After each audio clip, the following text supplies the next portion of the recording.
If this is a parasite, then that hair better be ready for a dance. Next, Junjing showed off his dog husband, vowing to wipe out those parasites once and for all. Junjing explained turning it into a radar searcher, and Amin went to find Ziren post-meeting. He had a hunch that Ziren might be parasitized, so he made an excuse to yank out one of Ziren's hairs. Seeing no movement, Amin breathed a sigh of relief. That night, when Ziren returned home from work, 2 parasites showed up again, demanding that Ziren get in the car, then whisked him off to a church. Xiaoqing, on the hunt for his missing letter, he followed a clue from a letter in his room to here. Upon seeing Ziren, he grumbled. He had clearly told him to stay away from other parasites, but the monsters gathered in the church, and the pastor played the video. They knew about the dog and wanted to munch on all of humanity, so they had to find a way to eliminate the dog. Meanwhile, Xiaoqing had snuck into the adjacent warehouse. Lined with body bags, it was clearly monster inventory. As he examined, a parasite entered. It swiftly showed its true form. Despite wider vision, its eyes were few, and Xiaoqing walked right before it. Xiaoqing hid by dodging, but as he tried to escape, he saw his sister in the body bags, and was overwhelmed by grief and rage. He launched an attack on the parasite, but being a total underdog, his damage was like throwing feathers, completely ineffective. He had to make a hasty. The ruckus he caused caught the attention of the parasites in the church. As they all got ready to leave, Ziren's keys got knocked over, and the swordmaster kept dying. Not having the guts to pick up the keys, Ziren looked away and left, while Xiaoqing tumbled down the hill like a runaway donor, not realizing that his gang had also come looking for him. Xiaoqing urged them to run, but they thought he was just having a meltdown. Soon after, the parasites had caught up right in front of them. Seeing that they were just a group of elderly people, the thugs initially didn't want to go too far, but in the end, they decided to kill everyone.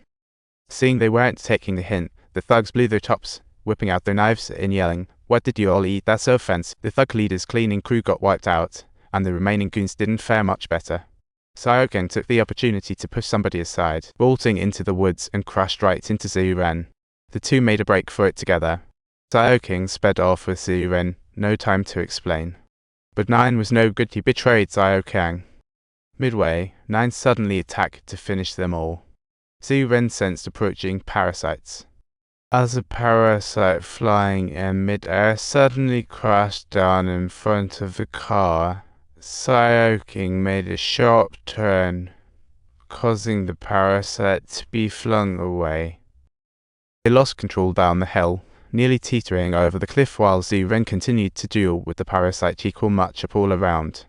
The man thought about retiring back to report to the pastor, but his wings unfurling created a major blunder.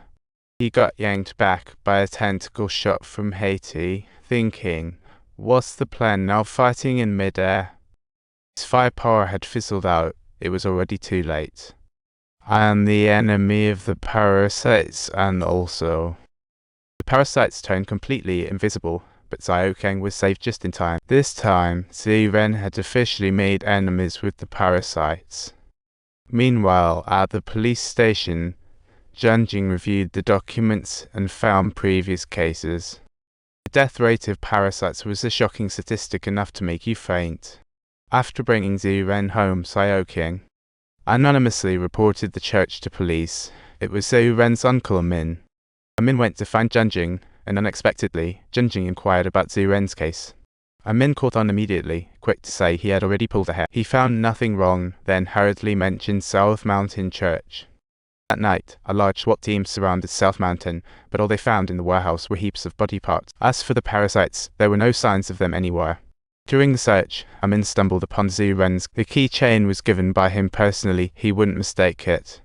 To protect Ziren, Amin hid the keys. This moment was perfectly witnessed by Junjing, making it hard for Amin's explanation to not raise his suspicions. Back at headquarters, investigators discovered that the pastor who started the church went missing weeks ago along with his wife. Both registered as missing, with no leads. Police checked the pastor's recent residence first. After the meeting, subtitles, Yuanji drove to a factory in the outskirts all by himself, revealing that he had already allied with those monsters long ago. The last operation ended in failure because of his early warning and tip-off. And even with an insider, it's no bed of roses, so they needed a clever plan to eliminate Junjing's dog, for which he handed Yuanxi a special weapon, instructing him to take out the dog. Min found Zhu Ren again, asking why he went to the church, just when Junjing sensed tiger-like creatures nearby. It turned out Junjing had been tailing Min, and due to signals from the dog, he concluded Zhu Ren was a parasite. Since the Yuanxi hadn't arrived yet, Junjing decided to venture in and search by himself. Spotting Zhu Ren, he instantly raised his gun. At the critical moment, Xiaoking pushed Min aside and fled with Zhu Ren into a haunted house. As the situation grew dire, Xiaoking had to awaken Haiti and Zhu Ren for help. Haiti could maintain self-awareness for no more than 15 minutes daily. So, they had to finish the battle up quickly.